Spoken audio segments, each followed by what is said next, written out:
What's going on? It's Scott here from the Breakevens, giving you another AFL Supercoach video today. Continuing on with our player profiles, we have a gun rookie from the Tigers, Josh Smillie. But before we get into that, if you have missed any of the other videos, make sure you go check them out, give them a like, and subscribe to the channel for daily AFL Supercoach content. Use code 266136 to join the Breakevens AFL Supercoach League.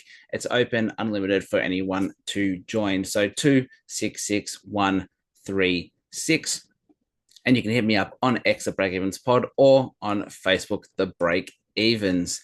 Without further ado, let's get into Josh Smillie, who comes in at 176.5K as a midfielder. In 2024, in the NAB League, he averaged 96.5 AFL fantasy points over 12 games. He had a low score of 40, but a high score of 144. And through those 12 games, he had 6 games that were 100 plus, 3 games that were 80 plus, and 3 games that were under 80. Now, those stats in 2024, he had 23.9 disposals, 3.8 marks, 3.7 tackles, and 1.3 goals. So if we just go off that, he can find the ball. He's got that defensive pressure, and he likes to push forward, which is great. And 3.8 marks, he could obviously spread out, so that inside outside type player. Now his draft snapshot says a tall midfielder.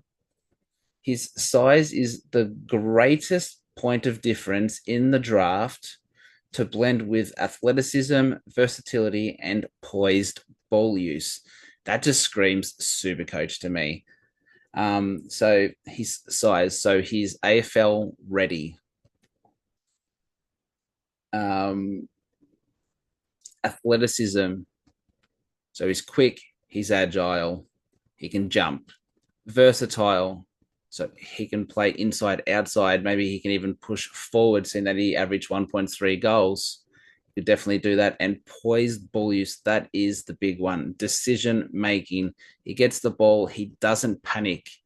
He makes the right decision. If that's a handball, if that's a kick, he doesn't rush it. He takes his time, see what's on offer. That is huge. Now, his strengths apparently are agility, kicking poise, size, stoppage, craft, and versatility. So he knows his way around a stoppage as well. He's agile. He's got that sidestep. Absolutely perfect. His weaknesses, though, is that burst of speed and his contested marking. So obviously, when you're young, maybe you're coming up against bigger body guys, that contested marking does become a big part of your game. If you can make a contested mark, that puts you so much further ahead than those who can't, those who prefer the uncontested marks, that widespread.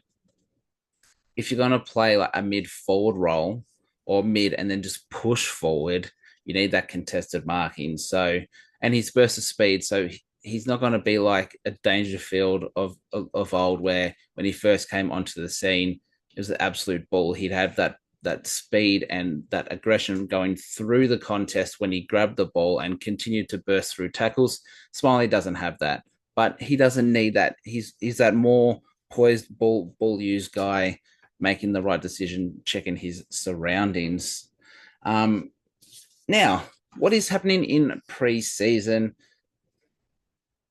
All things were pointing to great. He was getting CBA time. He was doing really well in there, but unfortunately, he picked up a hamstring injury, and that's sort of seemed to have lingered around for a few weeks. We sort of got news that he should be good for the practice matches that are coming up. We're going to take it easy, but now he's sort of a slight chance even for round 1. So it's not looking great. And he was someone who was highly owned by the community and most content creators. So someone that everyone has rated very highly. Sort of not looking great at the moment. And unfortunately, if he's not there round 1 and, he even if he hasn't played those practice games, it's sort of a risk to start him. So we want to see practice game time. We want to see him named for round one, not the sub, and then he could be a great selection. But if he doesn't play those practice matches, I reckon it just draws a line through him for the whole season. Because even if he does play round one, he might, he hasn't had that actual match pressure, that match energy, the pace of AFL matches. He hasn't had that yet. Coming off a hamstring, you could easily do that again. So I think just wait and see how those practice matches are going. And if he plays them and he looks good and he's named round one, definitely someone to look at. The good thing is, though, there are plenty of opportunities in that Richmond midfield just because Hopper's going to get injured. Pressier's going to get injured. You've lost Bolton, who was getting minutes. You've lost Graham, who was getting minutes. You've lost Baker, who was their Mr. Fix-It, who would get minutes through there. So basically, you have Taranto, and then you just hope that not everyone else is injured. So Jack Ross will definitely get some mid time this year, which will be really exciting. But there is a spot there for Smiley, and if he's fit, he could definitely do quite well in there. And I had here there was a little niggle early Jan, but should be good. But we now know that it's not just a little niggle, and he's not good to go. So if fit, he will be a great Supercoach selection. He's AFL ready. He's got the attributes. He's got the ability.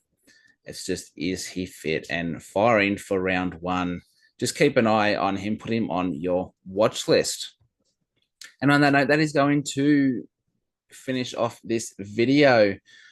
If you have missed any of the other videos that I may have posted, make sure you go check them out, give them a like, and subscribe to the channel for daily AFL Supercoach content this pre-season. Use code 266136 to join the Breakevens AFL Supercoach League.